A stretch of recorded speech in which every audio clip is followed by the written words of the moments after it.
अस्सलाम वालेकुम everyone, welcome back to Python learning series. आज का टॉपिक है हमारा एरर हैंडलिंग और इसकी मैं एक एग्जांपल आपको देती हूँ। एक एग्जांपल से हम शुरू करते हैं कि फॉर एग्जांपल आपने एक ऐप डेवलप किया और या वेबसाइट डेवलप की।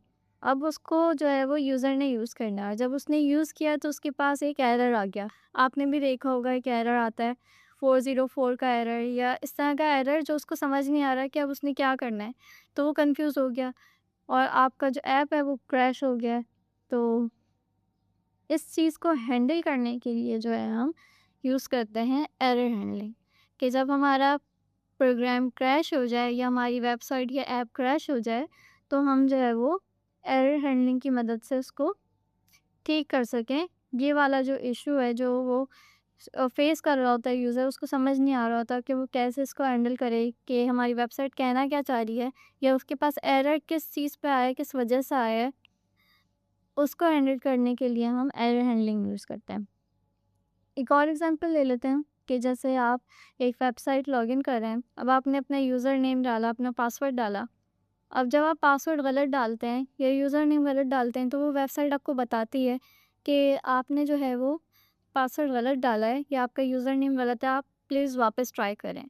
तो आप वापस उसको सही करते हैं। अब आपको पता चला ना, उसने आपको गाइड किया कि आपने ये चीज़ गलत किया, उसको सही करें। अब इसी को इसी तरह ले लें कि जैसे आपने डाला यूज़र नेम और पासवर्ड डाला, अब उसने बोल दिया आपको कि मतलब आपके पास एक एरर आ गया।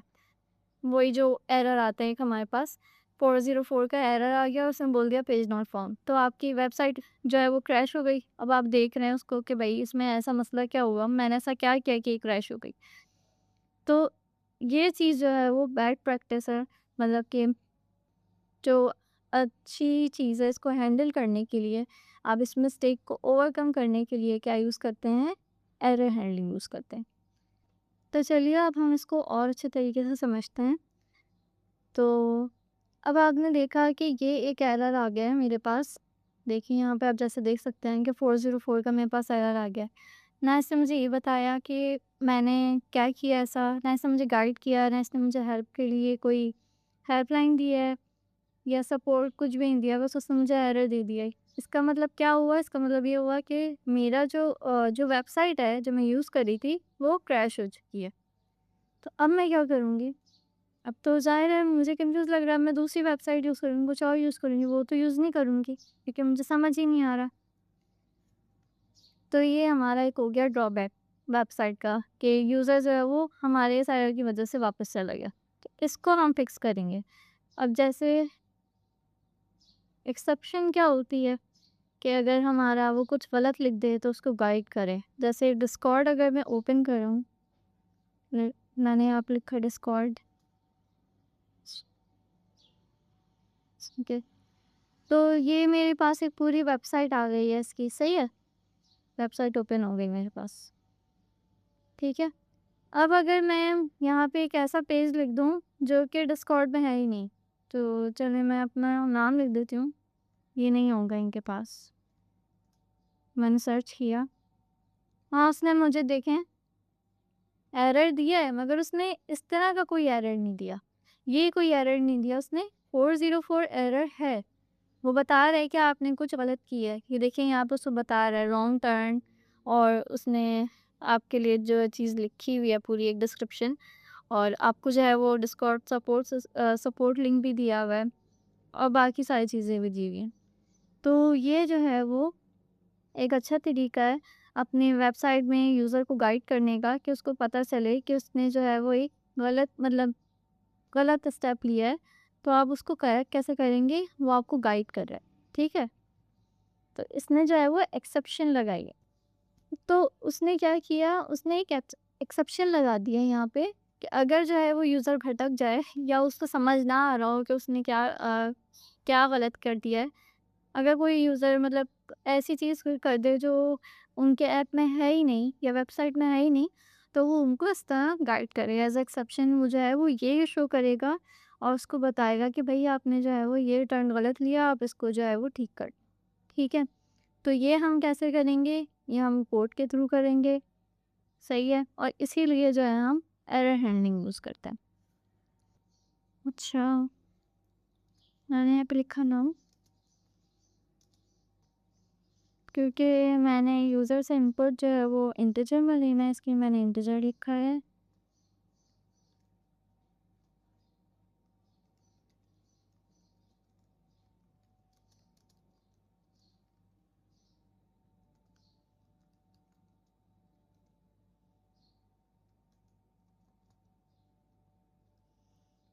अच्छा, इस कोड में मैं क्या कर रही हूँ, इस कोड में जो भी हम इनपुट देंगे उसको, वो जो है वो उसको 0 से डिवाइड करवाएगा, ठीक है? तो इसको रन करता हूँ। मैंने उसको नंबर दिया 2, तो उसने मुझे यहाँ पे एरर दे दिया और एरर क्या दिया उसने मुझे? 0 डिवीज़न एरर दिया। जिसका मतलब क्या है? इसका मतलब ये है कि आप जो है वो किसी भी नंबर को जो है वो 0 से डिवाइड नहीं करवा सकते, तो उसने मुझे इस चीज़ का एरर दे दिया है। तो इसको मैं कैसे फ़िक्स करूँगी? और ये यूज़र भी था जिसने जो है वो हमने उसको यहाँ पे लिख के दिया था। मैंने यहाँ पे नंबर उसने नंबर डाला और उसने 0 से डिवाइड कराया, तो उसने मुझे ये बता दिया है कि आपका जो एरर आ रहा है वो ये है, ठीक है? आप 0 से डिवाइड किसी भी नंबर को 0 से डिवाइड नहीं करवा सकते। तो इस चीज़ को अब हमें हैंडल करना है। कैसे करेंगे? यहाँ पे मैंने लिखा ट्राई, ठीक है? जब हम एरर हैंडलिंग करते हैं तो हम उसके लिए यूज़ करते हैं ट्राई। अब ये यहाँ पे एरर दे रहा है इसलिए क्योंकि मैंने एक और चीज़ नहीं लगाई है, वो है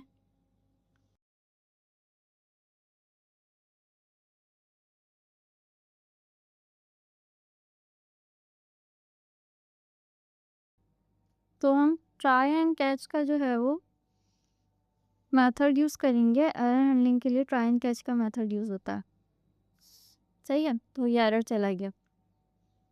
अब जो है मैं यहाँ पे वो लिखूँगी कि ऐसी चीज़ लिखूँगी जो इसको अगर ये एरर देगा यहाँ पे तो एक्सेप्ट में वो उसको बता देगा, मतलब एक्सेप्ट में हम उसको हैंडल कर सकते हैं। तो यहाँ पे मैंने लिख दिया we can not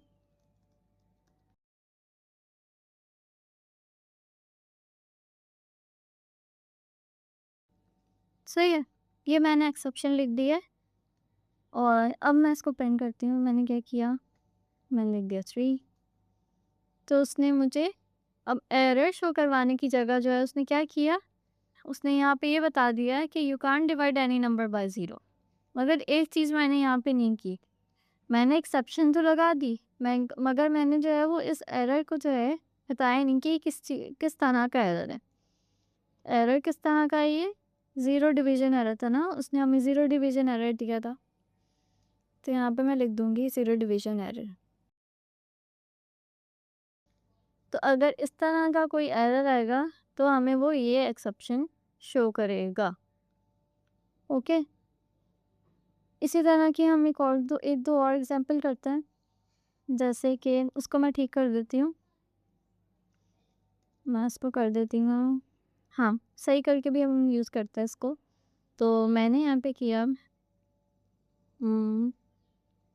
num divided by 10 okay. अब हम इसको रन करते हैं और अब मैंने इसको डिवाइड किया 3 से, तो उसने मुझे यहाँ पे आउटपुट दे दिया, ठीक है। और अगर हम कोई भी अगर मैं जैसे यहाँ पे मैंने एक और काम किया, मैं नम की जगह भई मैं नम नहीं लिखा, हाँ, यहाँ पे नम ही रहने देते हैं। मैं इसको वापस रन करती हूँ और यहाँ पे मैंने जो है वो लिख दिया ए। अब देखते हैं क्या एरर आता है। इस बार उसने मुझे कौन-सा एरर दिया है, उसने मुझे वैल्यू एरर दिया है कि और वो नीचे बता भी रहा है कि आपने जो है वो इंटीजर लिया हुआ है, तो आपने इंटीजर ही डालना है यहाँ पे, ठीक है।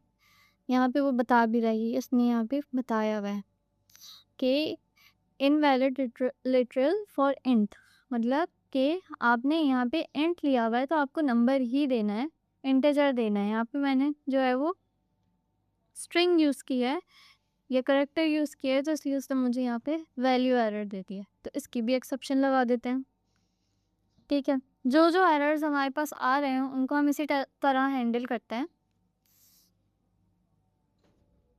जो एरर हमारे पास आ रहे हैं, उनको हम इसी तरह हैंडल करते हैं कि हम उनके एक्सेप्शन लगा देते हैं। तो मैंने एक और एक्सेप्शन लगा दी यहाँ पे कि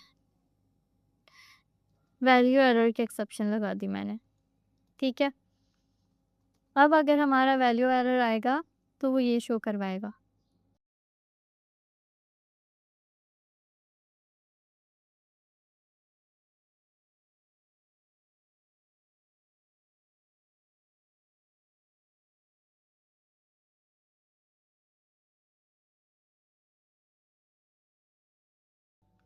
करेक्टर दे देता हूँ, सही है? ओके, अब मैं वापस इसका इनपुट लेती हूँ और अब मैंने जो है वो यहाँ पे लिखा बी, रन किया, उसने मुझे बता दिया you can't divide the character, सही है?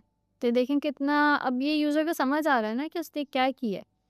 उसने एक्सेप्शन उसको बता दी कि आप जो है वो करेक्टर से जो है वो डिवाइड नहीं करवा सकते नंबर को, उसने ये एक्सेप्शन दे दी। अच्छा, अब जैसे मैंने उस वक़्त जो है वो ये ज़ीरो डिवीज़न एरर नहीं लिखा था और ऐसे ही रन किया था, तो उसने जो है वो मुझे ये प्रिंट करके फिर भी प्रिंट करके दे दिया था। एक्सेप्शन लगाई थी मैंने, उसने प्रिंट करके दे दिया। अब मैंने 2 एक्सेप्शन लगाई है, तो अब हम देखते हैं एक्सेप्शन सही देता है कि नहीं देता? अगर हम ये दोनों चीज़ें हटा दें तो। तो कॉलन में दोनों में वापस लगा देती हूँ और हम ट्राई करते हैं कि क्या होता है।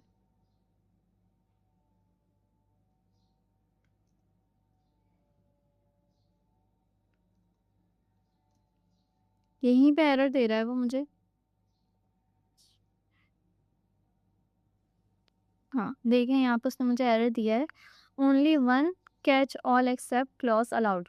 मतलब आप एक टाइम पे एक ही एक्सेप्ट क्लॉज़ जो है वो यूज़ कर सकते हैं, सिंगल। तो इसलिए जो है हम यहाँ पे मुझे वैल्यू एरर देना या जो भी मैंने एक्सेप्शन दी हुई है, वो लिखना यहाँ पे ज़रूरी है, लाज़मी है, क्या उसके बगैर हम ये कर नहीं सकते।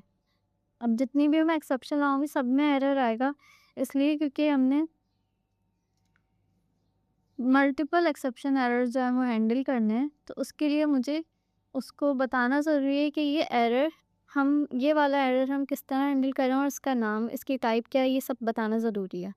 तो यहाँ पे भी मैं बता देती हूँ वापस। तो ये देखें एरर हमारा हट गया। ओके, तो हमने यहाँ पे क्या किया, ट्राई यूज़ किया, ट्राई एंड एक्सेप्ट का जो है वो ट्राई एंड एक्सेप्ट यूज़ करते हैं हम एरर हैंडलिंग के लिए, ठीक है? ट्राई के अंदर हम क्या करते हैं, कोड ब्लॉक लिखते हैं अपना पूरा, सही है? जो हमारा कोड होता है वो लिखते हैं और जब उस कोड ब्लॉक में कोई एरर आता है, तो उसको जो कैसे वो हैंडल करता है उस एरर को, एक्सेप्ट के थ्रू यूज़ करता है। मतलब हम एक्सेप्ट के अंदर जो है वो उसको बताते हैं कि आपने जो है वो जो भी प्रॉब्लम होती है, जो भी एरर होता है उसको कैसे फिक्स करना है, ये हम उसको उसमें गाइड करते हैं, ताकि जो है वो यूज़र कन्फ्यूज़ ना हो। हमें सारे एरर जो है वो हैंडल करने हैं। तो उसके लिए मैं क्या करूँगी, मैं उसके लिए यूज़ करूँगी एक्सेप्ट एक्सेप्शन। ये हम कब यूज़ करते हैं, जब हमें सारे एरर्स जो है वो हैंडल करना होता है ना, सारे एरर्स जो है वो कैच करने होते हैं, तो उसके लिए जो है हम एक्सेप्शन यूज़ करते हैं। ये सबके लिए यूज़ होता है। इसको मैं वेरिएबल दे दूँगी एक, जिसमें ये स्टोर होगा और वो है ई, सही है? यहाँ पे मैं प्रिंट कर दूँगी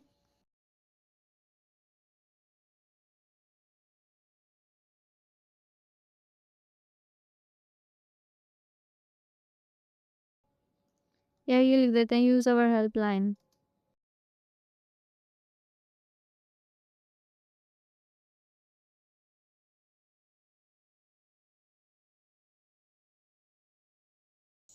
ठीक है, तो अब इसको मैं रन करती हूँ। यहाँ पे मैं कुछ अनोखी चीज़ लिखती हूँ जिससे मैं एक्सेप्शन यूज़ कर सकूँ। एट द रेट कर दिया मैंने। तो उसने मुझे क्या दे दिया एरर? उसने मुझे यहाँ पे दे दिया यूज़ अवर हेल्पलाइन। तो ये भी नहीं था, ये एरर भी नहीं था, ये वैल्यू एरर भी नहीं था।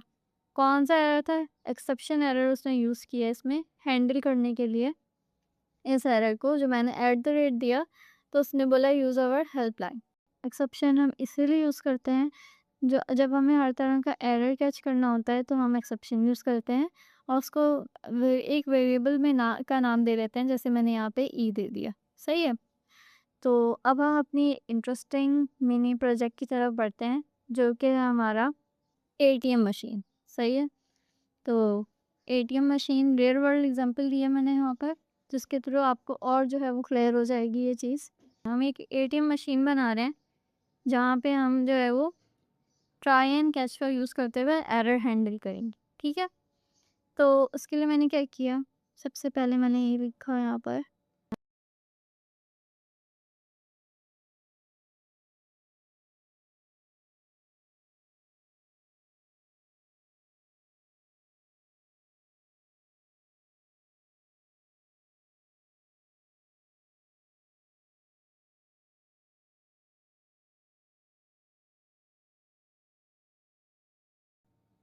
यहाँ पे मैंने अपना बैलेंस बता दिया है कि मेरा बैलेंस कितना है यहाँ पे।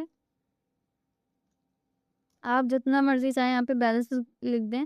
अभी मैं यहीं पे 5000 लिख देती हूँ कि मेरे बैंक में बैलेंस जो है वो 5000 है। ठीक है।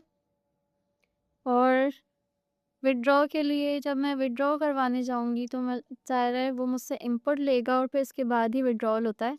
जैसे आप जाते हैं एटीएम, आप उसका अमाउंट लिखते हैं, अमाउंट देते हैं, तो उसके बाद अगर आपका बैलेंस उतना होता है तो वो आपको पेमेंट देता है, मतलब आपकी अमाउंट आपको रिसीव होती है, वरना वो आपको बता देता है कि आपके पास ये इतनी अमाउंट नहीं है। सही है? तो यही इसी तरह का जो है हम प्रोजेक्ट बना रहे हैं। तो यहाँ पे मैंने इनपुट लेना है एंड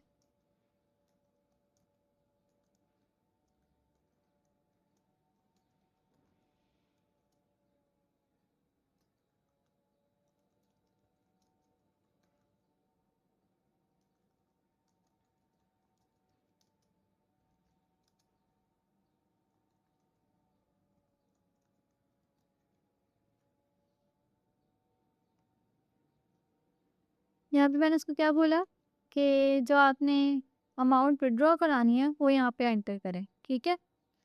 अब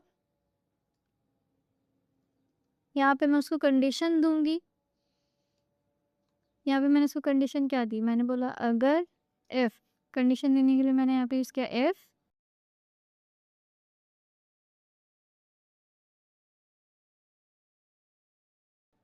विथड्रॉ ग्रेटर देन बैलेंस, तो क्या प्रिंट करो,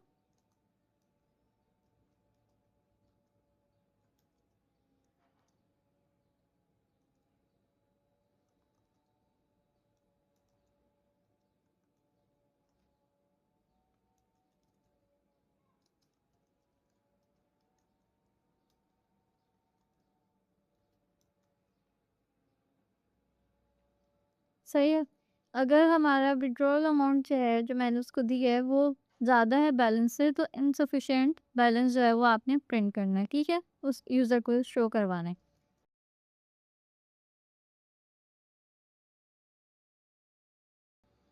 और अगर एल्स कंडीशन मैंने उसको दिया,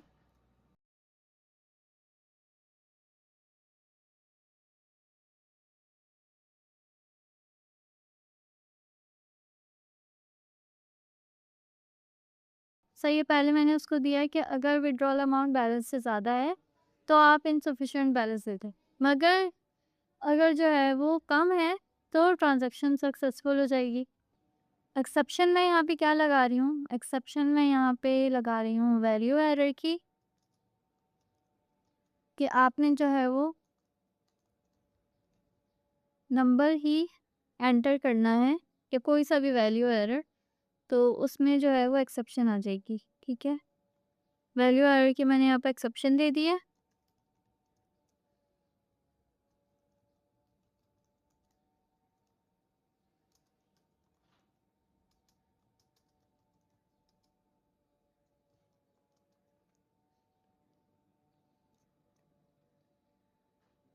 ओके। तो ये हमारा रेडी हो चुका है, अब हम इसको रन करते हैं।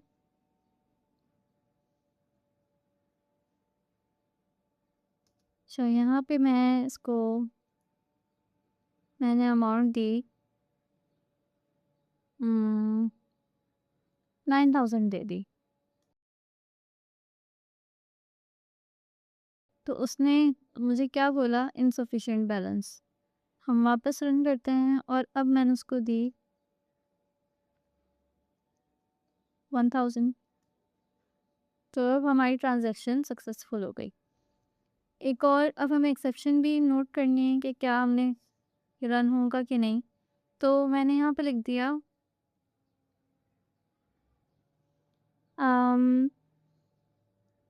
1000 या 1000 लिख देती हूँ।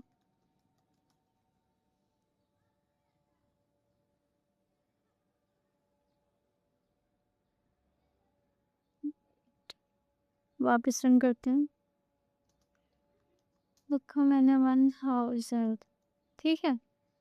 और अब मैंने इसको रन किया तो उसने मुझे कोई बहुत ही बड़ा एरर दे दिया। और एरर ये है कि कीबोर्ड इंटरप्ट।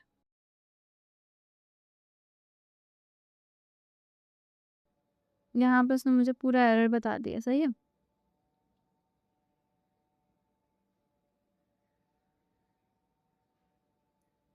अब इसको हम और भी एक्सटेंड कर सकते हैं। अब उसने मुझे यहाँ पे एरर क्यों दिया, इसलिए दिया एरर क्योंकि मैंने जो है वो इंटीजर मांगा हुआ है यूज़र से, और अभी मैंने जो उसको क्या दिया, स्ट्रिंग में की वैल्यू दे दी, इसलिए उसने मुझे इतना जो है वो बड़ा एरर दे दी। तो ये भी एक्सेप्शन लगा सकती हूँ मैं कि यहाँ पे मैं लगा दूँ एक्सेप्शन कि कीबोर्ड इंटरप्ट की एक्सेप्शन लगा देते हैं, ठीक है।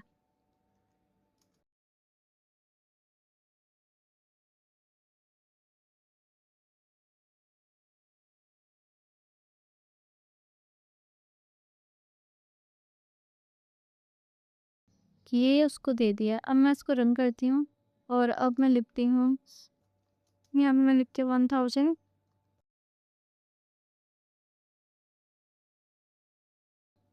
अभी इसने मुझे दे दिया please enter a valid amount.